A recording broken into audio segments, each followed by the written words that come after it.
இரண்டாவது ஸ்லோகம். ஸ்ரீ பகவானுவாச்ச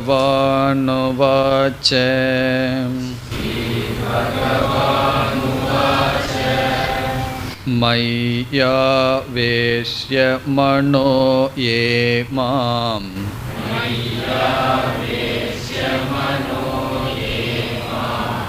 நித்யயுக்தா உபாசதே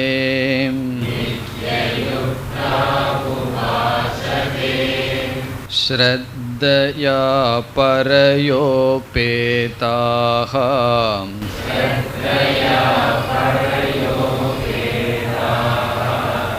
தே மே யுக்ததமா மதாஹ.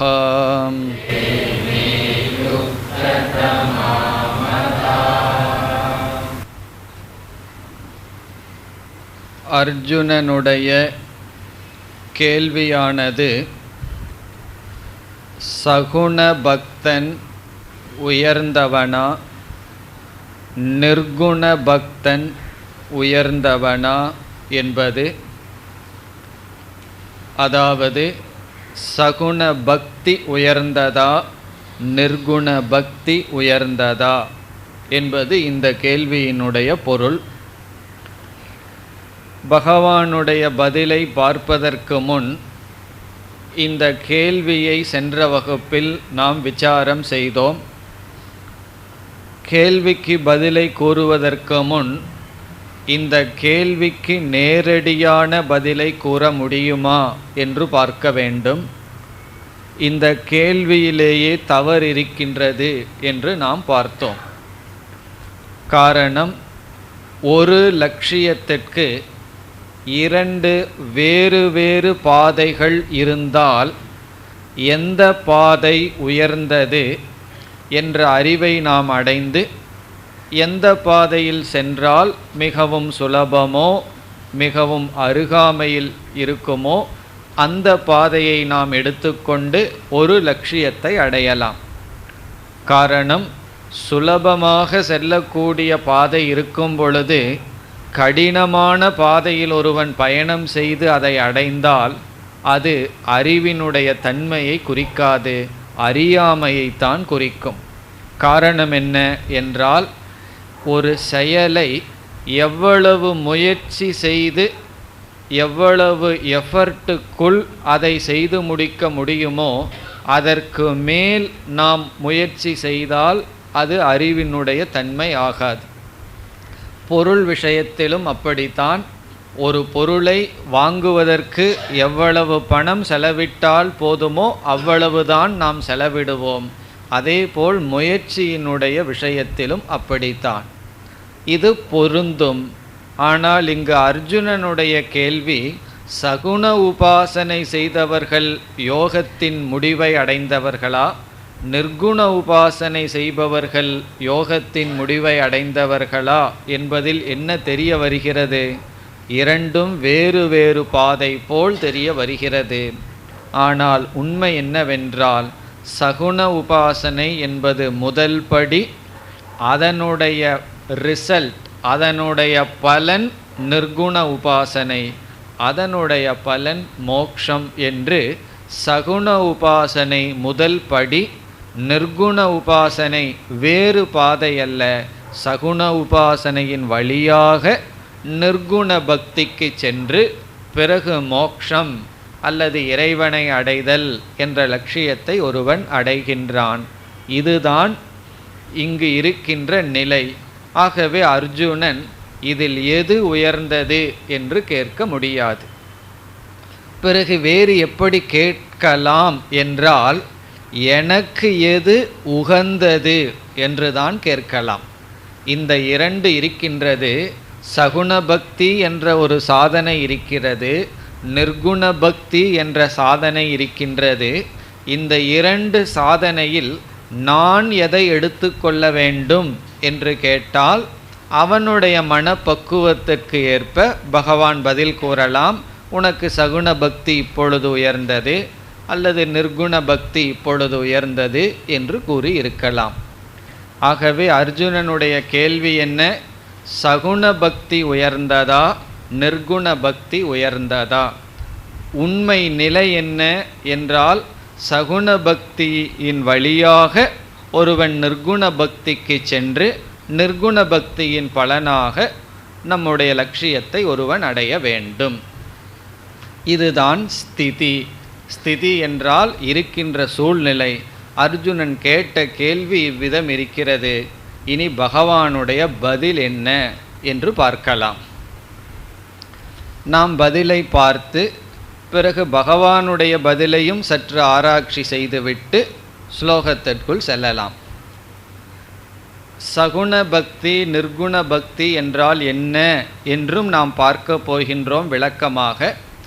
இங்கு பகவான் பதிலை புரிந்து கொள்ள சுருக்கமாக பார்த்தால், சகுண பக்தி என்பது ஆரம்ப நிலையில் இறைவனை பற்றிய அதிக அறிவு இல்லாமல் இறைவன் இந்த உலகத்திற்கு காரணம், நம்முடைய கர்ம பலனை கொடுப்பவர் என்ற அறிவுடன் ஈஸ்வரனை வழிபடுதல். பிறகு ஈஸ்வரனுடைய உண்மை தத்துவத்தை அறிந்து ஈஸ்வரனுடைய சொரூப ஞானத்தை அடைதல், ஈஸ்வரனை பற்றிய அறிவை அடைதல் நிர்குண பக்தி. ஆகவே ஒருவன் ஆரம்பத்தில் சகுண பக்தனாக இருந்து பிறகு நிர்குண பக்தனாக மாறி அந்த நிர்குண பக்தியினுடைய பலனாக ஈஸ்வர பிராப்தி அல்லது பிரம்ம பிராப்தி. இதுதான் பாதை. இனி பகவானுடைய பதில் என்ன என்று இப்பொழுது பார்க்கலாம். பகவான் 2 வார்த்தைகளில் பதில் சொல்கின்றார். பகவானுடைய பதில் 2 ஸ்டேட்மெண்ட், 2 வாக்கியங்களில் இருக்கின்றது. கேள்வி என்ன, பதில் என்ன, கேள்வியில் இருக்கின்ற இரகசியம் என்ன, இதையெல்லாம் பார்த்தால்தான் பகவானுடைய பதிலினுடைய மகிமை நமக்கு புரியும். ஆகவே மீண்டும் பார்க்க வேண்டும். கேள்வி என்ன, சகுண பக்தி உயர்ந்ததா நிர்குண பக்தி உயர்ந்ததா? இதில் உண்மை நிலை என்ன? சகுண பக்தி முதல் படி, நிர்குண பக்தி அடுத்த படி. நிர்குண பக்தியினுடைய பலனாக அல்லது இறுதியான சாதனை, அதனுடைய பலனாக பிரம்ம பிராப்தி அல்லது ஈஸ்வரனை அடைதல். இனி பகவானுடைய பதிலில் முதல் ஸ்டேட்மெண்ட், முதல் வாக்கியம் என்ன கூறுகின்றார்? சகுண பக்தி உயர்ந்தது. முதல் பதில் என்ன சொல்கின்றார்? சகுண பக்தன் உயர்ந்தவன், சகுண பக்தி உயர்ந்தது. இதை கேட்டவுடன் அர்ஜுனனுக்கு என்ன தோன்றும்? நேரடியாக நம்முடைய கேள்விக்கு பகவான் பதில் சொல்லிவிட்டார் என்று அர்ஜுனனுக்கு தோன்றும். அந்த தோற்றத்தை பகவான் கொடுக்கின்றார். சகுண பக்தி உயர்ந்ததா நிர்குண பக்தி உயர்ந்ததா? ஆனால் அர்ஜுனன் கேட்டது சகுண பக்தன் உயர்ந்தவனா நிர்குண பக்தன் உயர்ந்தவனா என்பது. பகவான் கூறுகின்றார் சகுண பக்தன் உயர்ந்தவன். இது பகவானுடைய முதல் வாக்கியம் அர்ஜுனனுடைய கேள்விக்கு. பிறகு பகவானுடைய 2வது வாக்கியம், நிர்குண பக்தன் என்னை அடைகின்றான். நிர்குண பக்தன் என்னை அடைகின்றான். முதல் வாக்கியம் என்ன? சகுண பக்தன் உயர்ந்தவன் மேலானவன், நிர்குண பக்தன் என்னை அடைகின்றான். இதற்கு மேலே வேறு நல்ல விதத்தில் பதிலே சொல்ல முடியாது. இப்போ இந்த பதிலை நாம் விசாரம் செய்யலாம். பகவானுடைய பதிலை இப்பொழுது விசாரம் செய்கின்றோம். எப்படி அர்ஜுனனுடைய கேள்வி எடுத்துட்டு விசாரம் பண்ணமோ அதே போல் பகவானுடைய பதிலை எடுத்து ஆராய்ச்சி செய்யலாம். என்ன பகவான் பதில் சொன்னார்? நாமளாக இருந்தால் என்ன பதில் சொல்லியிருப்போம்? ஏ அர்ஜுனா, உனக்கு இதுவும் கூட தெரியலைன்னா ஒரு 5 நிமிஷம் அர்ஜுனனை திட்டி, அல்லது யாராவது தப்பான கேள்வி ஒன்றை கேட்டுட்டால் நமக்கு என்ன ஒரு சந்தர்ப்பம் கிடைச்சிது அவர்களை திட்டுவதற்கு, அப்படியெல்லாம் திட்டி பிறகு நம்முடைய அறிவை சொல்லுவோம். பகவான் என்ன செய்கின்றார்? ஏதோ அர்ஜுனன் சரியான கேள்வியை கேட்டது போல் பாவித்து சகுண பக்தன் உயர்ந்தவன் என்று சொல்லிவிட்டார். உடனே அர்ஜுனனுக்கு மனதில் என்ன தோன்றியிருக்கும்? ஆகவே சகுண பக்தியை நாம் பின்பற்ற வேண்டும். சகுண பக்தன் உயர்ந்தவன் என்று சொன்னதிலிருந்து சகுண பக்தியை விடக்கூடாது. காரணம் என்ன? சகுண பக்தனை பகவான் உயர்ந்தவன் என்று சொல்லிவிட்டார். இப்போ சகுண பக்தன் உயர்ந்தவன், சகுண பக்தி தான் மேலானது என்ற வார்த்தையை சொன்னவுடன் அர்ஜுனனுடைய மனதில் சகுண பக்தியை நான் இனி விடமாட்டேன். காரணம் என்ன? சகுண பக்தன் தான் உயர்ந்தவன் என்று சொல்லிவிட்டார். இரண்டாவது வாக்கியத்தில் என்ன செய்து விட்டார்? சகுண பக்தி உயர்ந்தது என்று சொல்லிவிட்டு நிர்குண பக்தன் என்னை அடைகின்றான் என்று சொல்லிவிட்டார். அப்போ இதிலிருந்து என்ன செய்து விட்டார் பகவான்? சகுண பக்தி உயர்ந்தது, சகுண பக்தன் என்னை அடைவதில்லை என்று தெரிய வருகிறது. நிர்குண பக்தன் என்னை அடைகின்றான். இப்படி சொன்னதிலிருந்து அர்ஜுனனுக்கு இனியொன்றும் புரிகிறது. சகுண பக்தியை விடக்கூடாது, அதே சமயத்தில் சகுண பக்தியிலேயே நிற்கக்கூடாது என்று அர்ஜுனனுக்கு புரிகின்றது. ஒரு சாதகனுக்கு என்ன புரியணும்? முதல் படியை விடக்கூடாது, முதல் படியிலே நின்று விடவும் கூடாது. இதுதான் ஒரு சாதகன் புரிந்து கொள்ள வேண்டும். ரொம்ப முக்கியமான இடம். ஒரு சாதனையை நம்ம விடக்கூடாது, அதே சமயத்தில் அங்கு நின்று கொண்டே இருக்கவும் கூடாது. அதை கையாண்டு விடவும் வேண்டும், கையாளவும் வேண்டும். இப்போ பகவான் என்ன விரும்புகிறார் அர்ஜுனனிடம்? சகுண பக்தியை அர்ஜுனன் எடுத்துக்கொள்ள வேண்டும் என்று விரும்புகின்றார். ஆகவே என்ன சொல்கின்றார்? சகுண பக்தன் உயர்ந்தவன், சகுண பக்தன் தாழ்ந்தவன் அல்ல, சகுண பக்தன் தான் உயர்ந்தவன். சரி, சகுண பக்தன் உயர்ந்தவன் என்று மட்டும் பகவான் கூறி ஃபுல் ஸ்டாப் வச்சுட்டார்னு வச்சுக்குவோமே. அவருடைய பதிலில் சகுண பக்தன் உயர்ந்தவன். நீ என்ன கேள்வி கேட்ட? சகுண பக்தி உயர்ந்ததா நிர்குண பக்தி உயர்ந்ததா என்று கேட்டாய். சகுண பக்தன் உயர்ந்தவன் என்று நிறுத்திவிட்டால் அவன் சகுண பக்தியிலேயே அவனும் நின்று விடுவான். இப்போ அவன் நிர்குண பக்திக்கும் வர வேண்டும். ஆகவே பகவான் சொல்கிறார், நிர்குண பக்தன் என்னை அடைகின்றான். இப்போ நிர்குண பக்தன் என்னை அடைகின்றான் என்று சொல்வதிலிருந்து நிர்குண பக்திக்கு வர வேண்டும். சகுண பக்தன் உயர்ந்தவன் என்று சொல்வதிலிருந்து சகுண பக்தியை விடக்கூடாது. சகுண பக்தியின் வழியாகத்தான் நிர்குண பக்திக்கு வர வேண்டும். இவ்வளவு தூரம் சொல்லிகிட்டு இருக்கோம். இந்த கிளாஸில் எனக்கு ரெண்டே வார்த்தை தான் புரியலன்னு ஒருவர் சொன்னால், இந்த சகுணம்னா என்ன நிர்குணம்னா என்னன்னு புரியவில்லை, மீதியெல்லாம் புரிஞ்சுதுன்னா அதை நம்ம விளக்கமாக பார்க்க போகின்றோம். ஆகவே இப்போ கொஞ்சம் வேகாக இருந்தால் தவறு கிடையாது. ஏதோ சகுண பக்தின்னு ஒன்று இருக்குது, அது ஃபஸ்ட்டு ஸ்டேஜ். நிர்குண பக்தின்னு ஒன்று இருக்குது, அது செகண்ட் ஸ்டேஜ். அந்தளவுக்கு புரிந்தால் போதும். அதனுடைய விளக்கத்தை நம்ம பார்க்க போகின்றோம். இப்போ இந்த இடத்துல பகவானுடைய பதிலில் என்ன போதனை செய்து விட்டார்? சகுண பக்தன் உயர்ந்தவன், நிர்குண பக்தன் என்னை அடைகின்றான். இதிலிருந்து என்ன நமக்கு கிடைக்கின்றது? சகுண பக்தி அவசியம் விடக்கூடாது, அதிலேயே நின்று விடவும் கூடாது. விடவும் கூடாது, நிற்கவும் கூடாது. பிறகு பாஸோவர், அதை நாம் கடந்து வர வேண்டும். அதுதான் இங்கு பதில். இது எப்படி என்றால், கங்கையை ஒருவர் புகழ விரும்பினார், கங்கையினுடைய பெருமையை சொல்ல விரும்பினார். ஆகவே ஒரு கேள்வி கேட்கப்பட்டது, நதிகளிலேயே உயர்ந்த நதி என்ன? அதற்கு என்ன பதில் என்றால், யமுனா. நதிகளிலேயே உயர்ந்த நதி யமுனை தான். பிறகு கங்கை என்னன்னா, கங்கை யார் நதி என்று சொன்னது? அது அமிர்தமாயிற்றே. இதனுடைய பதில் என்னன்னா, கங்கையை நதி என்று சொல்லாதது எதற்கு பெருமைனா, கங்கைக்கு பெருமை. நதிகளிலே உயர்ந்தது கங்கை என்று சொல்லிவிட்டால் எத்தனையோ நதி இருக்குது, அதில் உயர்ந்தது கங்கை என்று ஆகிவிடும். நதிகளுக்குள் வேறொரு நதியை உயர்வா சொல்லி கங்கையை நதிங்கிற ஸ்டேட்டஸுக்கே கொண்டு வருவதில்லை. காரணம் என்னன்னா, அது அமிர்தமாயிற்றே, அமிர்தவாகினி என்று சொல்வது போல இங்கு பகவான் சொல்லி இருக்கின்றார். சாதனைகளுக்குள் உயர்ந்தது சகுண பிரம்ம உபாசனை, நிர்குண உபாசனை சாதனை இல்லையான்னா அது சாதனைங்கிற லிஸ்ட்டை விட தாண்டி இருக்கின்றது. என்ன, பகவானுக்கு ஒரு ஸ்டெப்புக்கு முன்னாடி இருக்கின்றது நிர்குண உபாசனை. ஆகவே பகவான் என்ன செய்கின்றார்? சகுண உபாசகனை புகழ்ந்து நிர்குண உபாசகன் தான் என்னை அடைகின்றான் என்று சொல்கின்றார். இதிலிருந்து என்ன மறைமுகமாக சொல்கிறார், நிர்குண உபாசகன்தான் என்ன அடைகிறான், சகுண உபாசகன் எங்கிட்டிருந்து ரொம்ப தூரத்தில் இருக்கான். இதை சொல்கிறத பகவான் மிக அழகாக வேறு விதமாக, இவன் ரொம்ப தூரத்தில் இருக்கான்னா எதற்கு நான் ரொம்ப தூரத்துக்கு போகணும், ரொம்ப பக்கத்திலேயே வந்து விடுகின்றேனே என்று தகுதியில்லாமல் வருவான். அப்படி தகுதியில்லாமல் வர முடியாது. ஆகவே இவ்விதம் பதில் கூறுகின்றார்.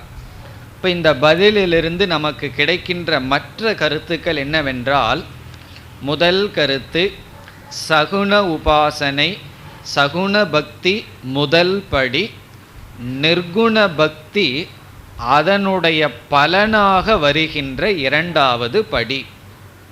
இப்போ இதுதான் ஃபஸ்ட்டு கருத்து நமக்கு இதிலிருந்து கிடைப்பது. சகுண பக்தி என்பது ஃபஸ்ட்டு ஸ்டேஜ், அதனுடைய ப்ரமோஷன். அதிலிருந்து நாம் தேர்ச்சி பெற்றால் எதில் போய் தேர்ச்சி பெறுவோம், நிர்குண பக்திக்கு வருவோம். நிர்குண பக்தியில் தேர்ச்சி பெற்றால் ஈஸ்வரனிடம் அல்லது நிர்குண பிரம்மத்தை நாம் அடைவோம். இது முதல் கருத்து. இரண்டாவது கருத்து என்னவென்றால், அர்ஜுனனுக்கும் மற்ற சாதகர்களுக்கும் சகுண பக்தி இன்றியமையாதது. சகுண பக்தியை நாம் விட முடியாது.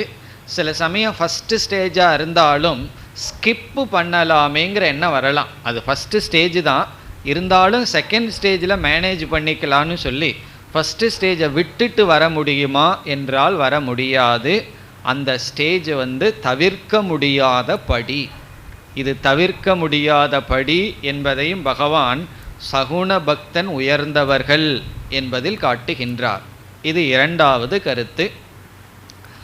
அடுத்த கருத்து என்னவென்றால், இங்கு அர்ஜுனன் இந்த இடத்தில் விஸ்வரூப உபாசகனையும் நிர்குண உபாசகனையும் ஒப்பிட்டு கேட்டிருக்கின்றான். காரணம் என்ன, சென்ற அத்தியாயத்தின் இறுதியில் விஸ்வரூப உபாசகன் புகழப்பட்டிருக்கின்றான், அவன் என்னை அடைகின்றான் என்று சொன்னது போல் இருந்தது. ஆகவே விஸ்வரூப உபாசகன் உயர்ந்தவனா அல்லது நிர்குண பக்தி செய்பவன் உயர்ந்தவனா என்ற கேள்வி வரும்பொழுது, சகுண பக்திக்குள்ளேயே பகவான் 4 படிகளை கூறப்போக இருக்கின்றார். சகுண பக்தியே 4 படி, நிர்குண பக்தியை ஒரு படியாக சொல்ல போகின்றார். நம்ம பக்தியை 5 படியாக பகவான் சொல்ல போகிறார்னு பார்த்தோம். அந்த 5 எப்படி பிரிய போகிறது என்றால், சகுண பக்தியில் 4 ஸ்டேஜ், சகுண பக்திக்குள்ள 4 ஸ்டேஜ், 4 படிகள். நிர்குண பக்தி ஒன்றாக பேச இருக்கின்றார். அப்படி சகுண பக்திக்குள்ளேயே 4 படிகள் இருக்கின்றது. அந்த 4 படிகளில் கடைசி படி விஸ்வரூப பக்தி. 11வது அத்தியாயத்தில் கூறிய அனைத்தும் ஈஸ்வரன் என்கின்ற பக்தி. ஆகவே சகுண பக்தியில் அர்ஜுனன் இங்கு கேட்டது எந்த பக்தியை? ஆரம்பத்தில் இருக்கின்ற சகுண பக்தியை கேட்கவில்லை. சகுண உபாசனையினுடைய கடைசி நிலையை அர்ஜுனன் கேட்டிருக்கின்றான். ஆகவே பகவானுடைய பதில், சகுண உபாசகர்களுக்குள் விஸ்வரூப பக்தன் மேலானவன், யோகவித் தமக, சகுண உபாசனையினுடைய எல்லையை அடைந்தவன். காரணம் என்ன? சகுண பக்தி 4 படியாக வர இருக்கின்றது. அதில் கடைசி படியை அடைந்தவன். அதற்கு மேலே அவன் சகுண பக்தி பண்ண முடியாது. இதற்கு அடுத்த ஸ்டேஜ் பக்தியை நான் பண்ணணும் என்றால் அவன் சகுணத்தை துறந்து நிர்குணத்திற்குத்தான் வந்தாக வேண்டும். ஆகவே சகுண பக்தியில் விஸ்வரூப பக்திக்கு வந்தவன் யோகவித் தமக, உயர்ந்தவனாக இருக்கின்றான். இவைகளெல்லாம் பகவானுடைய பதிலிலிருந்து நமக்கு கிடைக்கின்றது. இப்போ பகவானுடைய பதில் என்ன?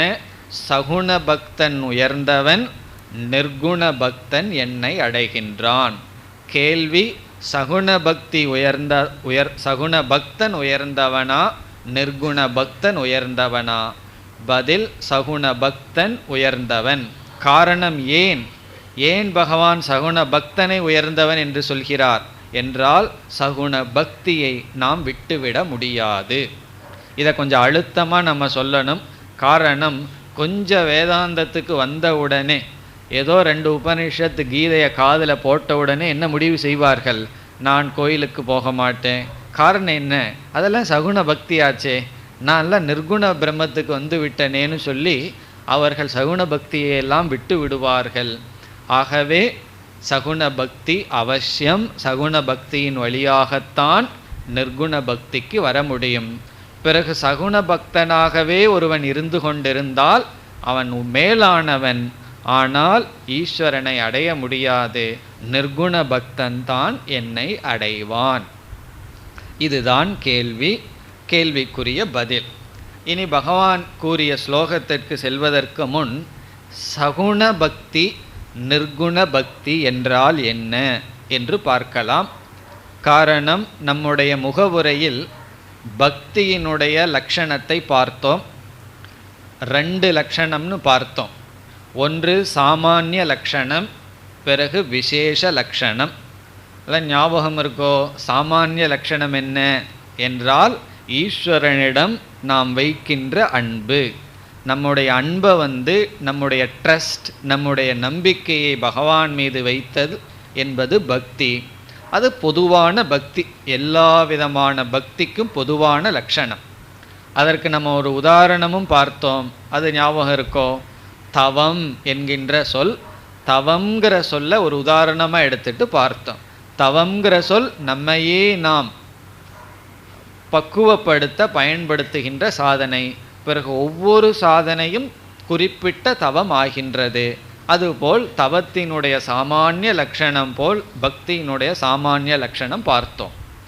பிறகு விசேஷ லட்சணம் என்று வரும்பொழுது பகவான் 5 படியாக சொல்ல போகின்றார். ஒவ்வொரு படியினுடைய லட்சணமும் பக்தியினுடைய ஒவ்வொரு விசேஷமாகின்றது என்று பார்த்தோம். அதனுடைய விளக்கத்தை இப்பொழுது பார்க்க ஆரம்பிக்கின்றோம். பிறகு பக்தனை நாம் பிரிக்கும் பொழுது சகுண பக்தன் நிர்குண பக்தன் என்ற பிரிவை பிரித்தோம். ஏற்கனவே பகவான் 4ஆக பக்தரை பிரிச்சிருக்காருன்னு ஞாபகப்படுத்தினோம். அது எப்படி 4ஆக பிரிச்சிருக்கார்? ஆர்த்தோ ஜிக்ஞாசு அர்த்தார்த்தி ஞானின்னு பிரித்துள்ளார். பிறகு நாம் அவர்களை 2ஆக பிரித்தோம். சகாம பக்தக நிஷ்காம பக்தகன்னு பிரித்தோம். பிறகு சகுண பக்தக நிர்குண பக்தகன்னு பிரித்துள்ளோம். அந்த இடத்தில் அதனுடைய விளக்கம் பார்க்கவில்லை. இப்பொழுது நாம் பார்க்க போகின்றோம். யார் சகுண பக்தர்கள், யார் நிர்குண பக்தர்கள் என்று பார்க்க போகிறோம். பிறகு சகுண பக்தி என்றால் என்ன என்று பார்ப்போம். நிர்குண பக்தி என்று எதை சொல்லப்படுகிறது என்று பார்ப்போம். பிறகு பகவானுடைய பதிலுக்கு செல்லலாம். இப்பொழுது யார் சகுண பக்தன், யார் நிர்குண பக்தன் என்று அந்த பக்தனை பார்க்கலாம். அந்த பக்தனை பார்க்கும் பொழுதே உங்களுக்கு அந்த பக்தி என்ன என்று புரிந்துவிடும்.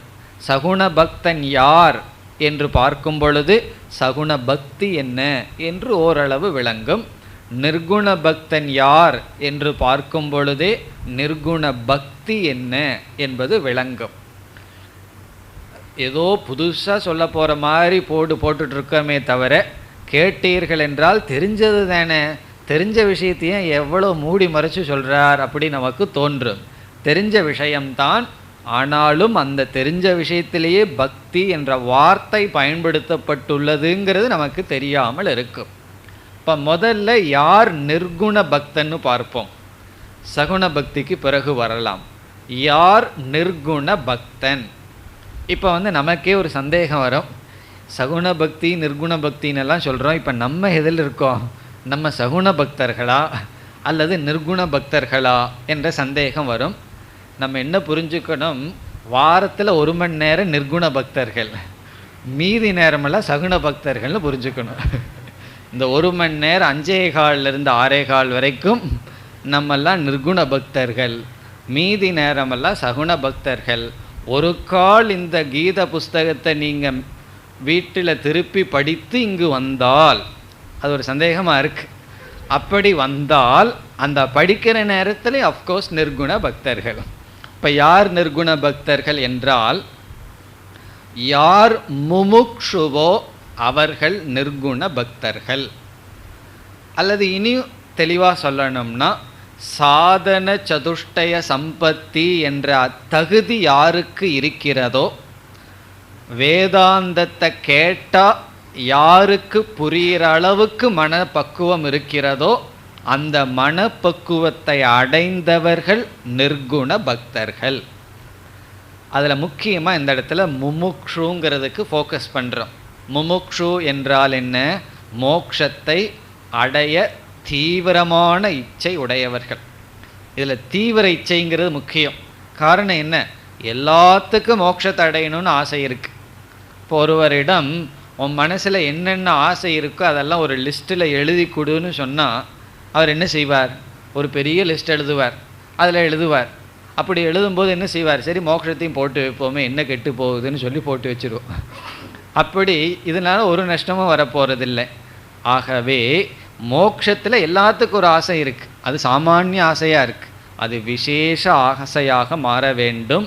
மோட்சத்தை தான் அடையணும்னு ஆசை. இந்த ஆசையினுடைய அடுத்த ஸ்டெப் என்ன? எதையாவது ஒரு பொருளை அடையணும்னு ஆசைப்பட்டு விட்டோம்னா நம்ம மனசு என்ன செய்யும்? அதற்கான உபாயத்தை தேடும். அது வரைக்கும் உபாயத்தை நம்ம தேடவே மாட்டோம்.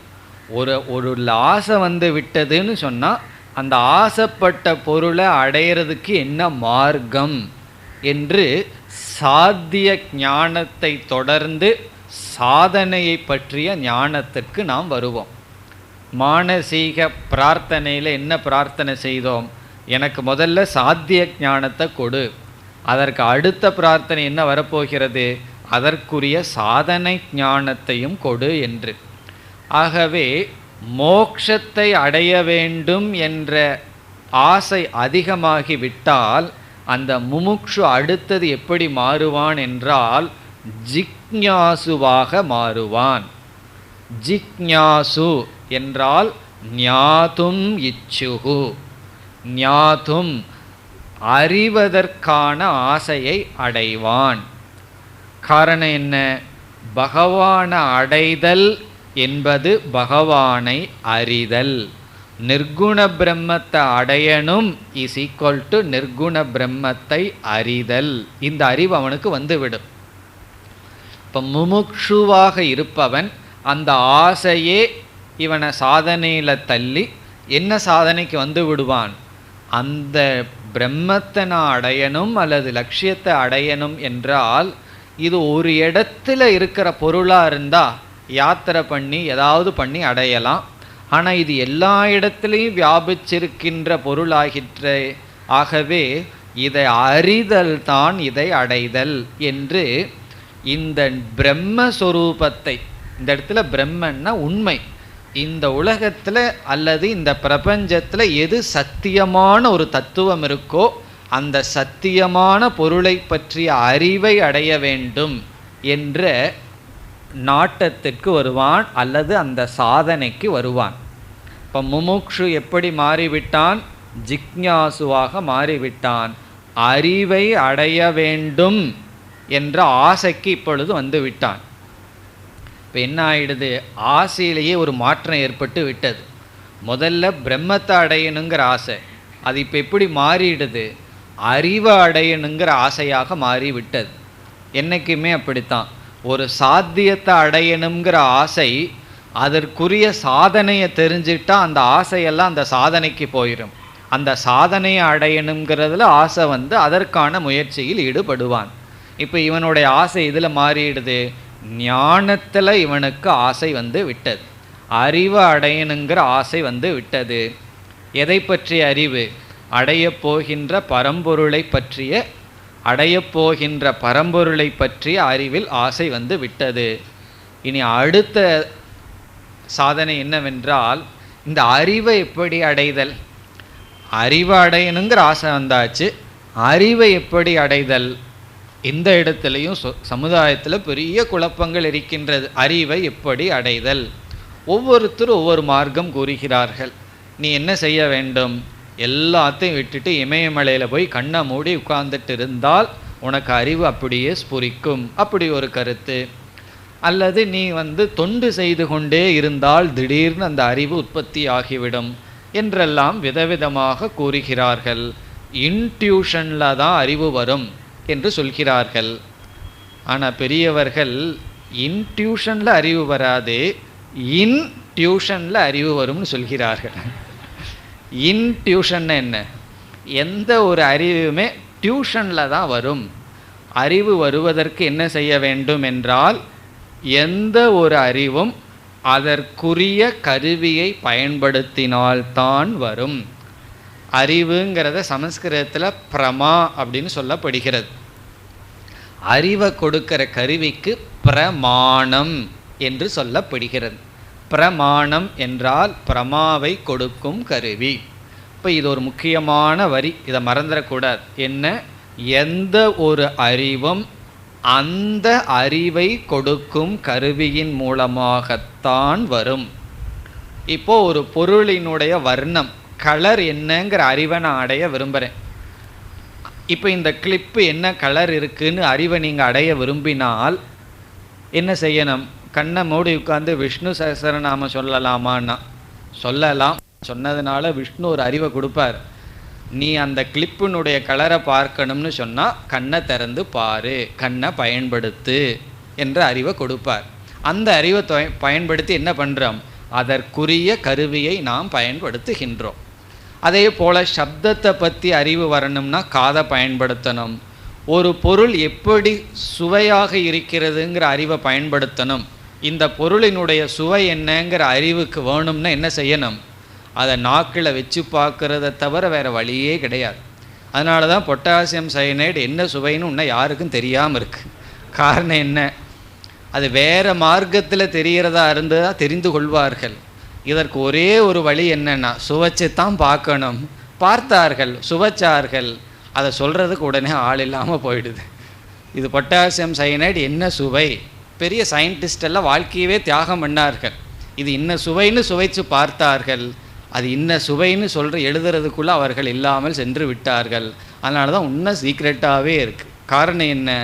ஒரு பொருள் இந்த சுவைதான்ங்கிறதுக்கு நாக்கை தவிர வேறு மார்க்கமே கிடையாது. தலையில் தேய்ச்சா அதனுடைய சுவை தெரியாது, மூக்கில் தேய்ச்சா அதனுடைய சுவை தெரியாது.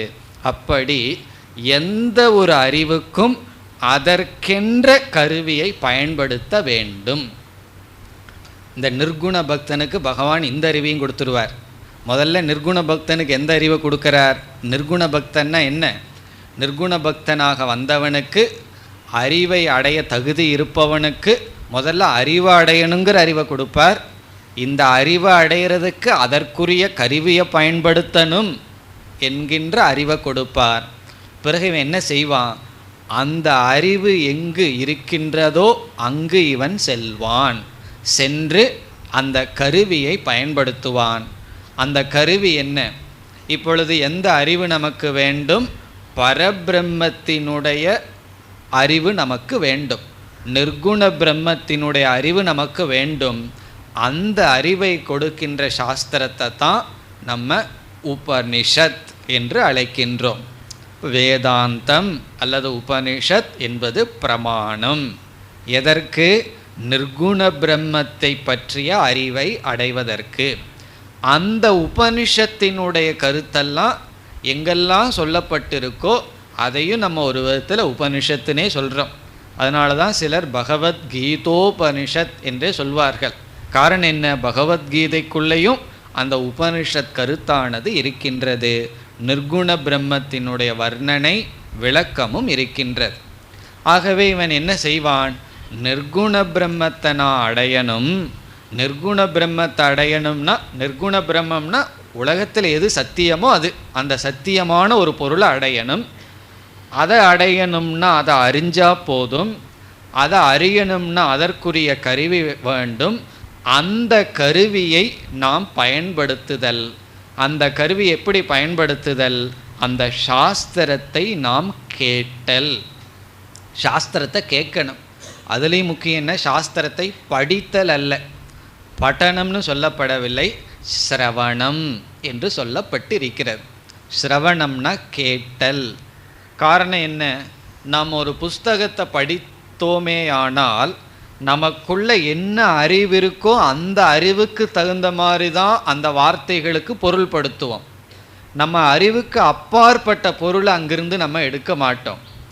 ஆகவே நம்ம அறிவுக்கு அப்பாற்பட்ட பொருள் அங்கிருந்து எடுக்கணும்னா அது நம்ம படிக்கக்கூடாது, அதை நாம் கேட்க வேண்டும். அதை நல்லா புரியணும்னா எந்த ஒரு பகவத்கீதை சாப்டர் படிக்கிறோமோ அதை கிளாஸுக்கு முன்னாடி படித்து நமக்கு என்ன அறிவு வருது, கேட்டதற்கு பிறகு அதிலிருந்து என்ன அறிவு வருதுன்னு ஒப்பிட்டு பார்த்தால் நமக்கு புரியும். சாஸ்திரத்தை கேட்க வேண்டும். கேட்க வேண்டும்னா எவ்வளவு நாள் கேட்க வேண்டும்? அடுத்த கேள்வி. கீதை கிளாஸ் ஆரம்பிக்கும் போதே என்ன கேட்பார்கள் தெரியுமோ? எப்போ முடியும்? அதான் ஃபஸ்ட்டு கேள்வி. ஆரம்பிக்கவே இல்லை, ஆரம்பிச்சிங்கன்னா எப்போ முடிப்பீர்கள்? எல்லாத்துக்கும் அந்த முடிவில் தான் ஆசை.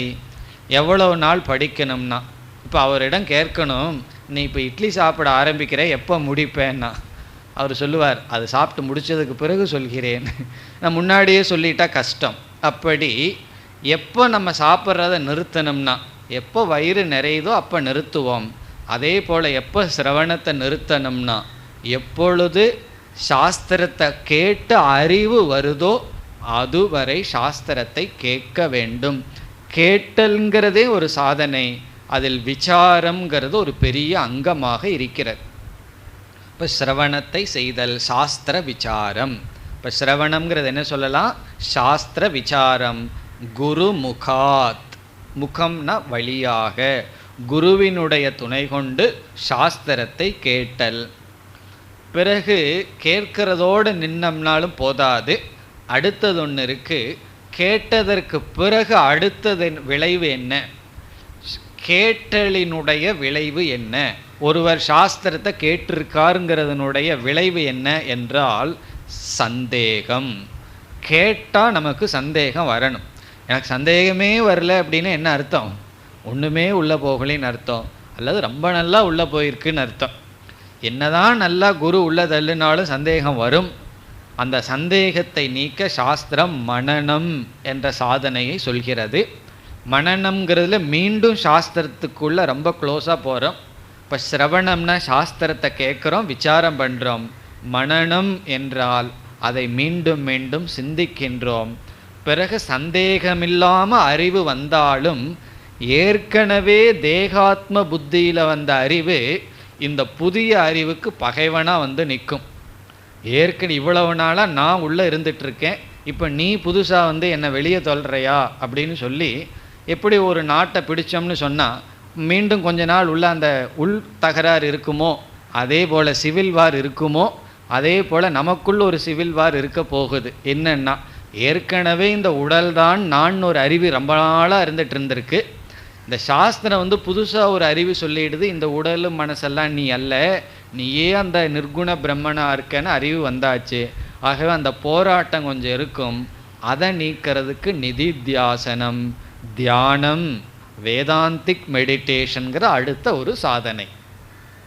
இப்போ இந்த 3 சாதனை ஒரு சாதனையினுடைய விளைவாக அடுத்த சாதனையாக போகும். இந்த முமுட்சுத்துவம் வந்தவுடன், தகுதி வந்தவுடன் இவனை அறியாமல் கேட்டல்ல போய் வீழ்வான். அதாவது பக்குவம் வந்தவுடன் பசி, காது பசி வந்துடும். நமக்கு வயிற்று பசி தான் அனுபவிச்சிருக்கோம், அதே போல் காதுக்கு பசி வரணும். காதுக்கு பசின்னா என்ன? சப்தம் கேட்கணும் கேட்கணுங்கிற வேர்க்கை வர வேண்டும். அது வரும். அந்த வேர்க்கையத்தான் முமுட்சுத்துவங்கிறோம்.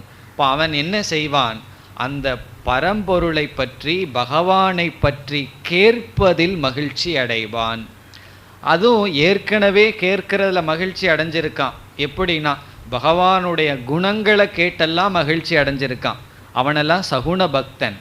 பகவானுடைய உண்மை சொரூபத்தை கேட்கணும். மாயையோடு கூடிய பகவானை கேட்டு நான் நல்லா அனுபவிச்சிட்டது போதும், மாயையை நீக்கி அந்த ஈஸ்வரனிடமே இருக்கின்ற உண்மை தத்துவத்தை உணர வேண்டும், ஆசை, அதை நான் தெரிந்து கொள்ள வேண்டும்ங்கிற கேட்குற ஆசை வரும். கேட்குற ஆசை பல ஆசை இருக்குது. எதை கேட்கணுங்கிற ஆசை? ஈஸ்வரனுடைய சொரூபத்தை கேட்கணுங்கிற ஆசை. பிறகு அதை சிந்திக்கணுங்கிற ஆசை, அதை நிலைப்படுத்தணுங்கிற ஆசை. இந்த ஆசையில் தூண்டப்பட்டு அந்த நிர்குண பிரம்மத்தின் மேல் இருக்கின்ற அன்பில் தூண்டப்பட்டவன் என்ன சாதனையில் ஈடுபடுவான்? சாஸ்திரத்தை கேட்பான், சாஸ்திரத்தை கேட்பான்னா அவன் சாஸ்திரத்தை தானே கேட்குறான், பகவான் இங்கே வந்தார்னு தோணும். சாஸ்திரம் பகவானை பற்றி சொல்கிறது, நிர்குண பிரம்மத்தை பேசுகிறது. அந்த நிர்குண பிரம்மத்தை கேட்கிறது, அதை சிந்தித்தல், அதை தியானித்தல். இந்த சாதனைகளில் யார் ஈடுபட்டு கொண்டிருக்கிறார்களோ அந்த சாதகர்கள் நிர்குண பக்தர்கள். இப்போ யார் நிர்குண பக்தர்கள்? நிர்குண பிரம்மத்தை புரிந்து கொள்ளும் சாதனையில் ஈடுபட்டு கொண்டிருப்பவர்கள் நிர்குண பக்தர்கள். இப்போ நிர்குண பக்தர்கள், நிர்குண தியானம், நிர்குண பக்தி என்றால் என்ன? இந்த நிர்குண பிரம்மத்தை புரிந்து கொள்ள வேண்டும் என்ற சாதனையில் ஈடுபட்டு கொண்டிருப்பவர்கள். இவன் நிர்குண பிரம்மத்தை புரிஞ்சு கொள்ளணுங்கிற சாதனையில் ஈடுபடணும்னா அதற்கு என்ன தகுதி, அதற்கு என்ன குவாலிஃபிகேஷன்? நிர்குண பிரம்மத்தை புரிஞ்சுக்கணுங்கிற ஆசை அவனுக்கு வந்திருக்கணும், ஆசை அவ்வளவு தூரம் வளர்ந்திருக்கணும். அதைத்தான் நம்ம முமுக்ஷு என்று சொன்னோம், அவனைத்தான் ஜிக்ஞாசுன்னு சொன்னோம். இனி ஒரு கோணத்தில் விவேகம், வைராகியம், சமதமம் முதலிய தகுதிகளை உடையவன். இந்த உலகம் அநித்தியம், எது நித்தியம், ஏதோ ஒரு நித்தியமான வஸ்து இருக்குன்னு விவேகம், இந்த உலகத்தில் வைராகியம், மன கட்டுப்பாடு, இப்படிப்பட்ட சாதனைகளுடன் தகுதிகளுடன் ஒருவன் என்ன செய்கின்றான்? நிர்குண பிரம்மத்தை கிரகிக்கும் முயற்சியில் ஈடுபடுகின்றான். அவன் நிர்குண பக்தன். இந்த இடத்துல பகவான் நம்ம நிர்குண பக்தனையே 3 ஸ்டேஜில் சொல்லலாம்.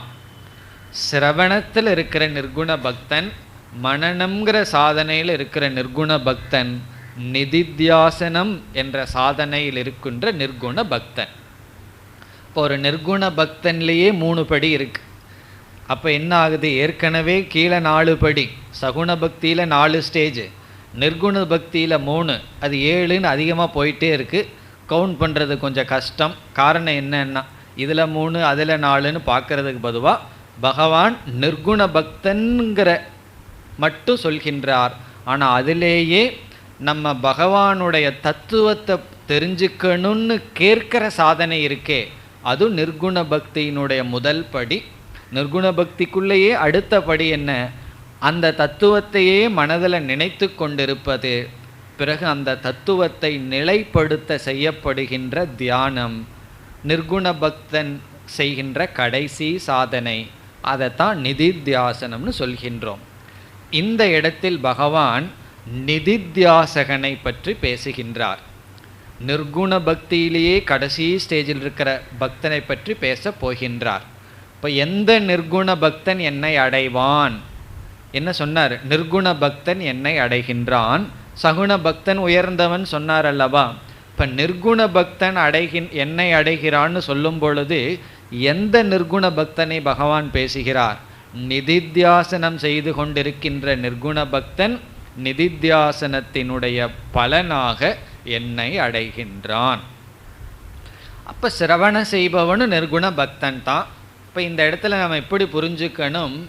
ஒருவன் முழுமையாக நிதித்தியாசனமே பண்ணுறான்னு அர்த்தம் இல்லை.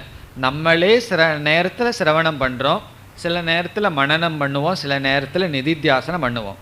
இப்போ ஆரம்பத்தில் வேதாந்தத்துக்கு வந்தவர்கள் ஃபுல் டைம் சிரவணம், ஏதோ ஒரு 5% மனனம், 0% என்ன நிதித்தியாசனம்.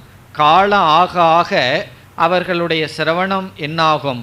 சிரவணம் குறையும், பிறகு மனனம் அதிகரிக்கும், நிதித்தியாசனம் அப்படியே கூடும். பிறகு என்ன ஆகும்? சிரவணம்ங்கிற சாதனையே மனனம்ங்கிற ரோலில் வேலை செஞ்சிட்ருக்கும்.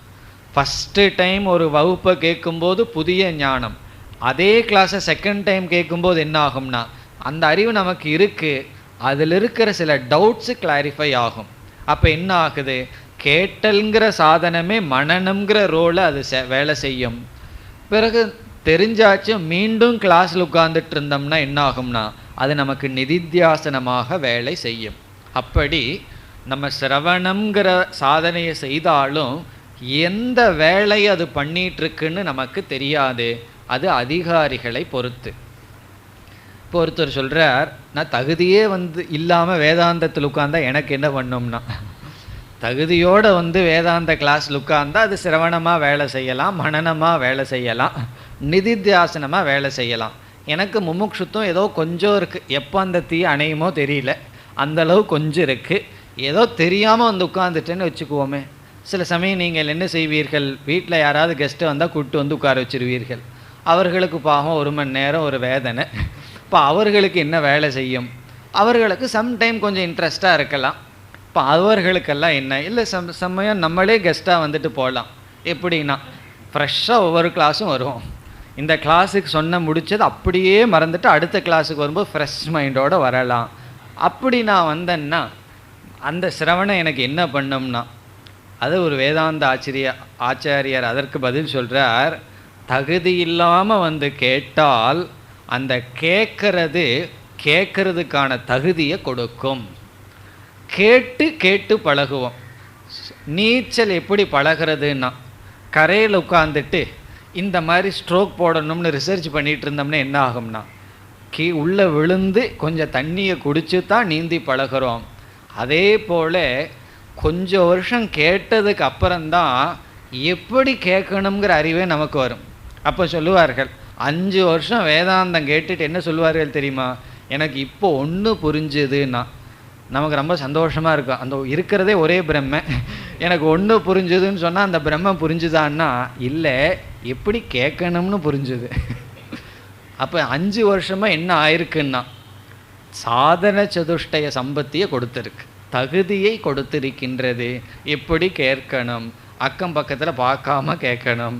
நம்ம ஏற்கனவே சில ஐடியாஸ் எல்லாம் வச்சுருப்போம், அதையெல்லாம் தியாகம் பண்ணிட்டு கேட்கணும். சந்தேகம் இல்லாமல் கேட்கணும், ஸ்ரத்தையோடு கேட்கணும், ஒருமுகத்தோடு கேட்கணும். அல்லது நமக்கு என்ன தெரிஞ்சு வச்சுருக்கோ அதற்கு டேலியான அதை ஒத்துக்கிறேன், இல்லை அப்படின்னா அதை ஒத்துக்க மாட்டேன்னு ஃபில்டர்டு லிசனிங், ஃபில்ட்ரு பண்ணாமல் கேட்கணும். அப்படியே நம்ம மனசுக்குள்ளே போகணும். இப்படி கேட்கறதுங்கிறது ஒரு பெரிய ஆர்ட், சாதாரண விஷயம் அல்ல. இது எப்போ தெரியும்னா, பல சமயங்களில் சில விஷயத்தை மற்றவங்ககிட்ட சொல்லுவோம், 3 பாயிண்ட் சேர்ந்து சொல்லி பாருங்கள், அதில் ஒன்றை மறந்து விடுவார்கள். அதனால் அனௌன்ஸ் பண்ணும்போதும் கூட ஏதாவது 2-3 விஷயம் இருந்ததுன்னா ஒரே சென்டென்ஸில் பண்ணக்கூடாது, ஒவ்வொரு சென்டென்ஸாக ஃபுல் ஸ்டாப் வச்சு அனௌன்ஸ் பண்ணணும்.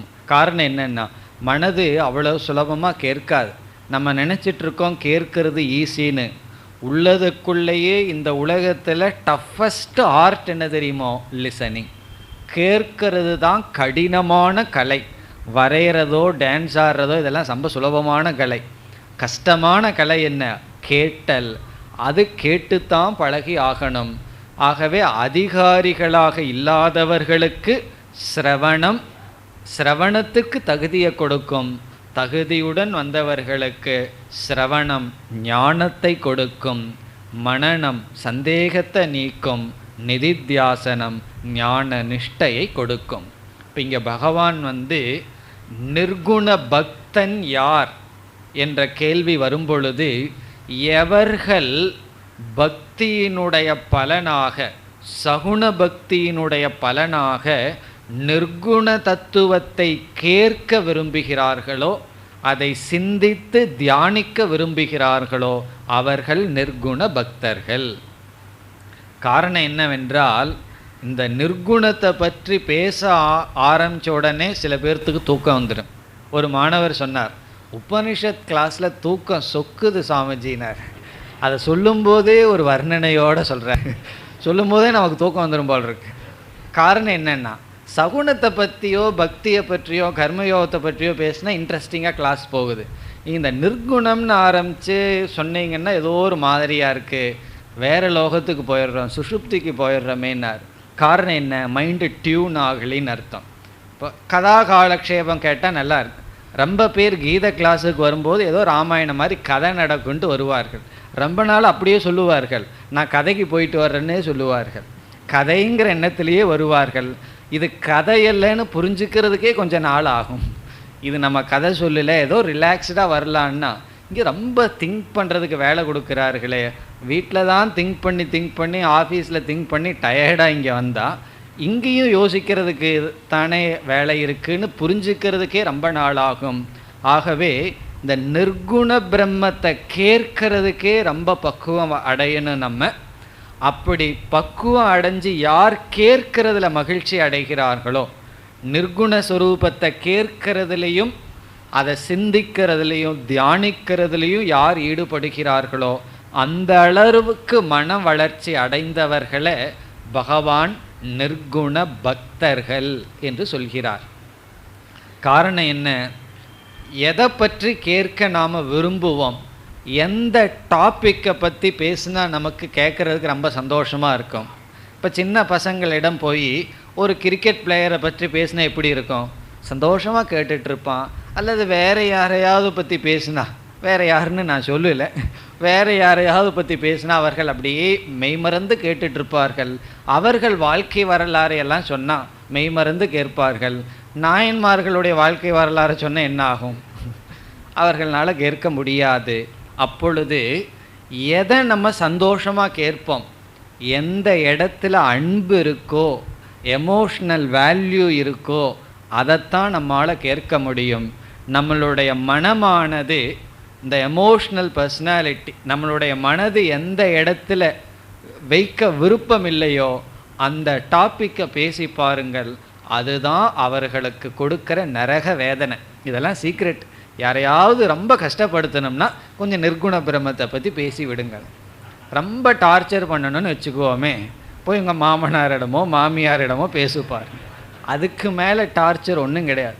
அவர்களுக்கு பயம், கடவுளை பற்றி பேசுகிறாங்க, பேசாதேன்னு சொன்னால் பாவம் வந்துடுவோன்னு பயம். ஆகவே பேசாதேன்னு சொல்ல மாட்டார்கள். வேறு ஏதாவது பேசினாவது பேசாதேன்னு சொல்லிடலாம். கடவுளை பற்றி பேசி அதை வேற வேண்டான்னு சொல்லி பாவம் வந்துடுவோன்னு பயம். கேட்க முடியாது, நிற்க முடியாது. ஏன்னா சில பேர்த்த நம்ம பார்க்கலாம், புதுசாக கிளாஸுக்கு வந்து உட்கார்ந்தவர்கள் பாம்பை போல நெளிவார்கள் 5 நிமிஷத்துக்கு மேலே. காரணம் என்ன? மிக மிக கடினம். எது? சாஸ்திரத்தை, நிர்குண விஷயத்தை பற்றி கேட்கறதுக்கு. இப்போ பகவான் சொல்கிறார், என்னுடைய நிர்குண விஷயத்தை யார் கேட்பதில் மகிழ்ச்சி அடைகிறார்களோ, திருப்தி அடைகிறார்களோ, கேட்க கேட்க உள்ள மகிழ்ச்சி யாருக்கு வருகிறதோ அவர்கள் நிர்குண பக்தர்கள். அந்த நிர்குண பக்தர்கள் என்னுடைய நிர்குண சொரூபத்தை புரிஞ்சுக்கிற முயற்சியில் இருப்பார்கள். அது சம்பந்தமான சந்தேகத்தை நீக்கிற முயற்சியில் இருப்பார்கள். சந்தேகமின்றி என்னுடைய நிர்குண சொரூபத்தை புரிந்து விட்டால் அந்த அறிவில் நிலை பெறுகின்ற முயற்சியில் இருப்பார்கள். இந்த முயற்சி செய்பவர்களெல்லாம் நிர்குண பக்தர்கள். இப்போ யார் நிர்குண பக்தர்கள்னு கூறியதிலிருந்து எது நிர்குண பக்தி என்பது நமக்கு தெரிந்து விடுகிறது. எது நிர்குண பக்தி? சிரவணம், மனனம், நிதித்தியாசனம் நிர்குண பக்தி. சாஸ்திரத்தை கேட்டல், அதை சிந்தித்தல், அதை தியானித்தல் பகவான் இங்கு நிர்குண பக்தி என்று சொல்கிறார். இப்போ இந்த இடத்துல நிர்குண பக்தன் என்னை அடைய போகிறான்ங்கிற இடத்துல பகவான் நிதித்தியாசனம் செய்து கொண்டிருக்கின்ற நிர்குண பக்தன் நிதித்தியாசனத்தின் பலனாக என்னை அடைகின்றான் என்பது பொருள். இனி நிர்குண பக்தி என்பதற்கு விளக்கம் கொடுக்க வேண்டுமான்னா விளக்கம் கொடுக்க வேண்டிய அவசியமில்லை.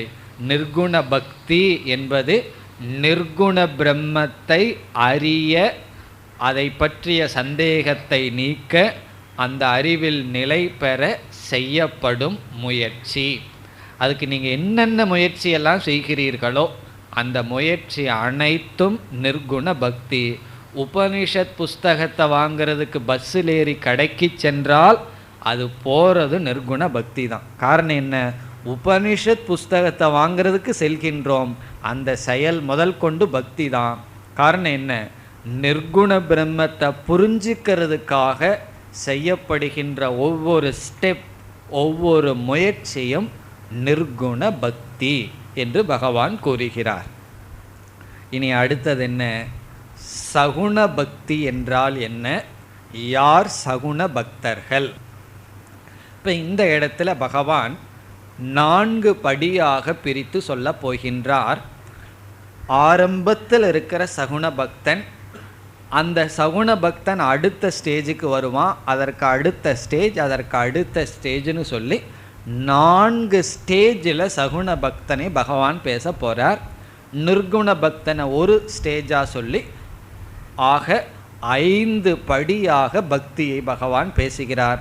நம்ம இப்போ நிர்குண பக்தனை பார்த்தோம். மீண்டும் ஸ்லோகத்திற்குள் செல்லும் பொழுது மீண்டும் நிர்குண பக்தனையும் பக்தியையும் பற்றி பார்க்க இருக்கின்றோம். இப்போ இந்த இடத்துல நிர்குண பக்தி, நிர்குண பக்தன் யார்னு பார்த்துட்டோம். இனி சகுண பக்தி யார், சகுண பக்தி என்றால் என்ன, யார் சகுண பக்தன் என்றால் 4 சகுண பக்தர்கள் இங்கு இருக்கிறார்கள். 4 விதமான சகுண பக்தர்கள். அந்த சகுண பக்தியிலேயே கடைசி ஸ்டேஜுக்கு வந்த சகுண பக்தன் விஸ்வரூப பக்தன், விஸ்வரூபத்தை தியானிப்பவன். இந்த விஸ்வரூபத்தை யார் தியானிக்கிறார்களோ அவன் சகுண பக்தர்களுக்குள்ளேயே உயர்ந்த நிலைக்கு வந்தவன், 4th ஸ்டேஜில் இருக்கிறவன். இப்போ விஸ்வரூபத்திலிருந்து எந்த ரூபத்தில் விழுக போகிறோம் தெரியுமோ? ஒருத்தன் விஸ்வரூபத்துக்கு வந்தான்னா அடுத்தது விழுந்தான்னா அரூபத்தில் போய் விழுவான். விஸ்வரூபம் டு அரூபம். முதல்ல விஸ்வரூபம்னா என்ன, அதை நம்ம பார்த்துருக்கோம். 11வது அத்தியாயம் மறக்கிறதுக்கு வாய்ப்பு இல்லை, இப்போ தான் நம்ம முடிச்சிருக்கோம். எல்லாமே பகவானுடைய சொரூபம். இவ்விதம் ஒருவன் விஸ்வரூபத்துக்கு வந்திருக்கணுன்னாவே இவனுடைய மனம் நன்கு பக்குவம் அடைந்திருக்க வேண்டும். ஈஸ்வரனை பற்றிய முழு ஞானம் இருக்காது. ஈஸ்வரனை பற்றிய ஞானம் விஸ்வரூப பக்தனுக்கு தேவை. காரணம் என்ன, விஸ்வரூபத்தை பிரம்மத்தினுடைய சகுணம் அப்படின்னு சொல்கிறோம், சகுண ரூபம்னு சொல்கிறோம். அதான் சகுண பிரம்ம. இப்போ சகுண பிரம்மத்தை பார்ப்பவன் தியானிப்பவன் சகுண பிரம்மத்தினுடைய ஞானத்தை அடைந்திருக்க வேண்டும். ஆகவே இந்த விஸ்வரூப பக்தன் என்பவன் சகுண பக்தியினுடைய கடைசி நிலைக்கு வந்தவன். ஈஸ்வரனை பற்றிய முழு ஞானம் இல்லை, ஆனால் ஒரு ஞானத்துடன் கூடியவன். அந்த ஞானமே பெரிய ஞானம். அந்த ஞானம் என்னவென்றால், ஈஸ்வரன் இந்த உலகத்திற்கு உபாதான காரணம் என்ற ஞானத்தை அடைந்தவன் விஸ்வரூப பக்தன். உபாதான காரணம்னா என்ன, எப்படி களிமண் எல்லா பானைக்கும் உபாதான காரணமோ அப்படி ஈஸ்வரன்தான் உபாதானமாக இருக்கார்.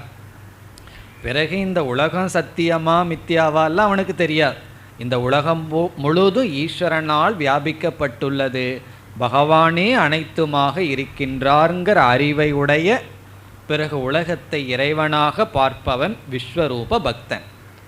இனி பகவான் என்ன செய்ய போகின்றார்?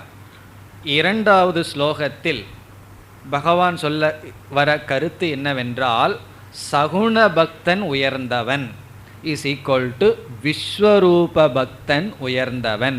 காரணம் என்ன, சகுண பக்தியிலேயே உயர்ந்த நிலைக்கு வந்து விட்டான். பிறகு அடுத்த 3 ஸ்லோகங்களில் நிர்குண பக்தன் என்னை அடைகின்றான் என்று சொல்லிவிட்டு அதற்கு பிறகு விஸ்வரூப பக்தனை விளக்குவார். ஒரு கால் உன்னால விஸ்வரூப பக்தி செய்ய முடியவில்லை என்றால் அதற்கு கீழ் ஸ்டேஜ் என்ன, அதுவும் முடியவில்லை என்றால் அதற்கு கீழ் ஸ்டேஜ் என்ன, அதுவும் முடியவில்லை என்றால் அதற்கும் கீழ் ஸ்டேஜ் என்ன என்று விஸ்வரூப பக்தியிலிருந்து படிப்படியாக வருவார். அதற்கு முன்னாடியே நிர்குண பக்தியை சொல்வார் என்று இனிமேல் வர இருக்கின்ற ஸ்லோகங்கள் நிர்குண பக்தியில் ஆரம்பித்து விஸ்வரூப பக்தி, பிறகு அதற்கு படிப்படியாக வர இருக்கின்றார். அடுத்த வகுப்பில் நாம் தொடரலாம். ஓம் பூர்ணமத பூர்ணமிதம் பூர்ணாத் பூர்ணமுதச்யதே பூர்ணஸ்ய பூர்ணமாதாய பூர்ணமேவாவசிஷ்யதே. ஓம் சாந்தி சாந்தி சாந்தி.